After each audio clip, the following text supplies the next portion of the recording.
दोस्तों, जब हम कोई मीठी चीज खाते हैं तो उससे हमें एनर्जी मिलती है और दिमाग को भी अच्छा महसूस होता है।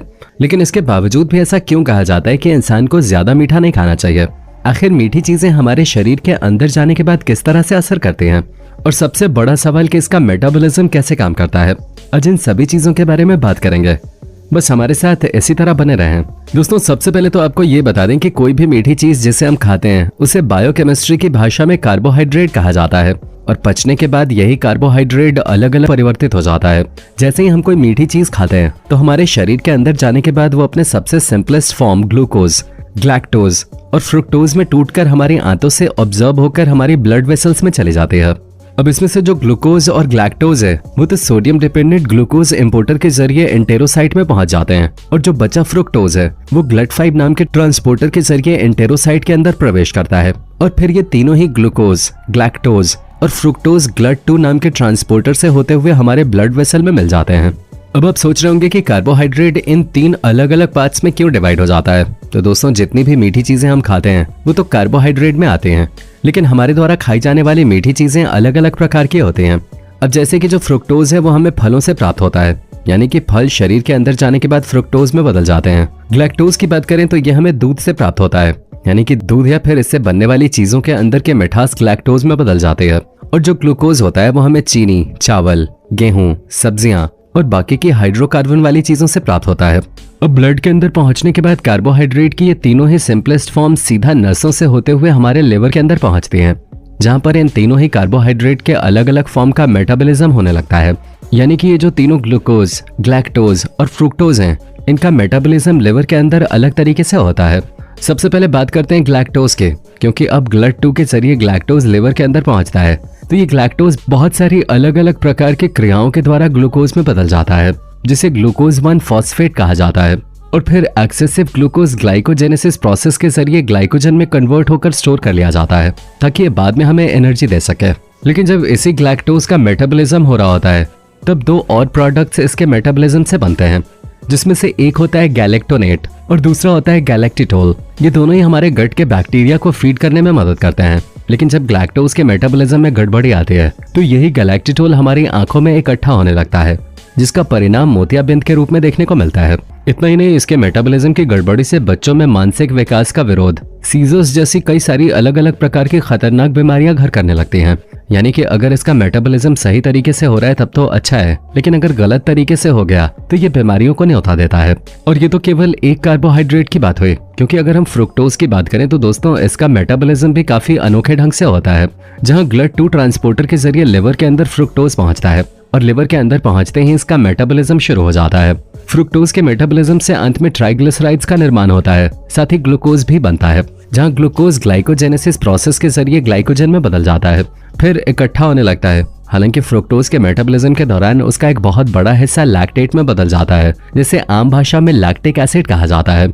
लेकिन दोस्तों, शरीर के अंदर फ्रुक्टोज की कमी या इसके मेटाबॉलिज्म में कहीं गड़बड़ी आ गई, या फिर अगर फ्रुक्टोज को ट्रांसपोर्ट करने वाले ट्रांसपोर्टर में गड़बड़ी हो जाए तो इस तरह की कंडीशन में कई तरह की बीमारियों का सामना करना पड़ सकता है, जिसमें सबसे बड़ी बीमारी नपुंसकता है।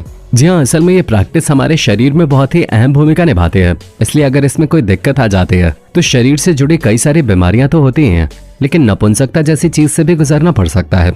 इसलिए आपका शरीर कैसा है और किस तरह से काम करेगा, उसका ज्यादातर हिस्सा इस बात पर निर्भर करता है कि आप क्या खाते हैं। दोस्तों, अब आते हैं ग्लूकोज पर और ये जानने की कोशिश करते हैं कि आखिर इसका मेटाबॉलिज्म कैसे होता है। ग्लूकोज भी हमारे लिवर में बाकी कार्बोहाइड्रेट्स की तरह ही GLUT2 ट्रांसपोर्टर के जरिए आता है, लेकिन जब ये लिवर के अंदर प्रवेश करता है तो या तो इसका ग्लाइकोलाइसिस होकर ये ATP का निर्माण करता है, जिसे आप आम भाषा में एनर्जी भी कह सकते हैं, या फिर ये ग्लाइकोजेनेसिस के जरिए ग्लाइकोजन में कन्वर्ट हो जाता है और लिवर में ही स्टोर हो जाता है, जैसे कि बाकी के कार्बोहाइड्रेट होते हैं। लेकिन अगर इसके मेटाबॉलिज्म में गड़बड़ी आ गई, डायबिटीज जैसी बड़ी बीमारियों का सामना करना पड़ता है। असल में लिवर के अंदर अब्जॉर्प्शन के बाद ग्लूकोज, फ्रुक्टोज और ग्लैक्टोज ब्लड में ट्रैवल करते रहते हैं, जिसमें से अधिकतर लिवर में जाकर प्रोसेस हो जाते हैं और तब प्रोसेस होने के बाद ग्लूकोज ब्लड में फ्री ट्रैवल करते रहते हैं और शरीर के अलग अलग टिश्यूज में जाते हैं और वहां पर ग्लूकोज हमारे हर एक सेल में प्रवेश करके ग्लाइकोसिस के जरिए माइटोकॉन्ड्रिया में एंटर होकर सेल्यूलर रेस्पिरेशन में हिस्सा लेते हैं, जिससे ATP का निर्माण होता है। लेकिन कुछ टिश्यू ऐसे होते हैं जिसमें खास तरह का ट्रांसपोर्टर होता है जो कभी भी ग्लूकोज को डायरेक्टली सेल में एंटर नहीं करने देता। अब ऐसे टिश्यू जिसमें ग्लूकोज इनडायरेक्टली सेल में एंटर नहीं कर पाता है, उसके लिए इंसुलिन की आवश्यकता होती है।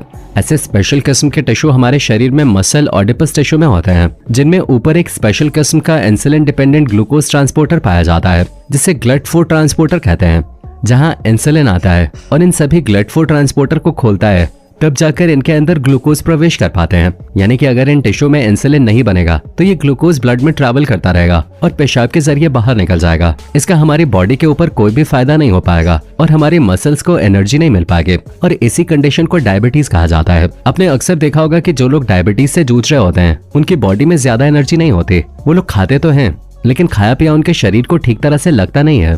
उन्हें वजन से जुड़ी समस्या भी झेलनी पड़ती है। और साथ ही अगर डायबिटीज वाले इंसान को कोई छोटी मोटी बीमारी हो जाए या फिर उसे चोट लग जाए तो उसे ठीक होने में भी काफी लंबा वक्त लग जाता है, क्योंकि जो सेल्स बीमारियों और चोट वगैरह के बैक्टीरिया से लड़कर उन्हें ठीक करते हैं, उन सेल्स के अंदर एनर्जी ही नहीं पहुंच पाती है, इसलिए उनके लड़ने की क्षमता बहुत कम हो जाती है। इसलिए जब तक इंसान का डायबिटीज कंट्रोल में नहीं रहता तब तक उसे कोई ना कोई परेशानी अपनी चपेट में लेती ही रहती है।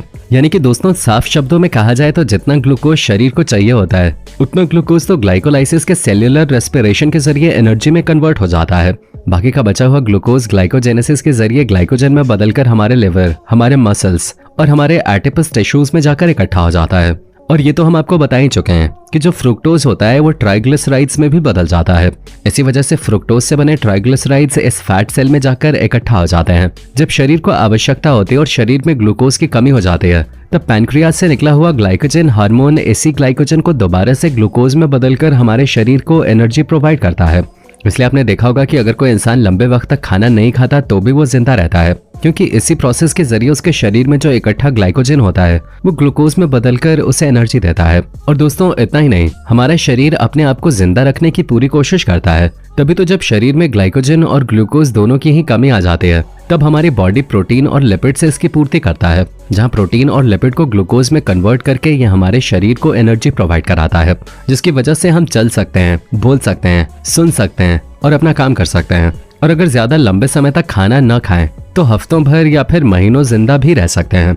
ये सब कुछ डिपेंड करता है कि आपने अपनी बॉडी में कितना ज्यादा ग्लाइकोजन अच्छी तरह से स्टोर करके रखा है। अब तो दोस्तों आपको समझ में आ गया होगा कि किस तरह हम जो कुछ भी खाते हैं वो कार्बोहाइड्रेट 3 अलग अलग हिस्सों में डिवाइड हो जाता है, और एक हिस्सा लिवर में जाकर अपने मेटाबॉलिज्म का प्रोसेस शुरू करता है, जो अगर अच्छी तरह से हो गया तो हमारी बॉडी में लंबे समय तक एनर्जी देने वाले ग्लाइकोजन स्टोर होते हैं। और अगर मेटाबॉलिज्म के दौरान कोई गड़बड़ी हो गई तो उसका सामना अलग अलग तरह की बीमारियों के रूप में करना पड़ता है, जिसमें से 2 सबसे बड़ी बीमारियां नपुंसकता और डायबिटीज हैं।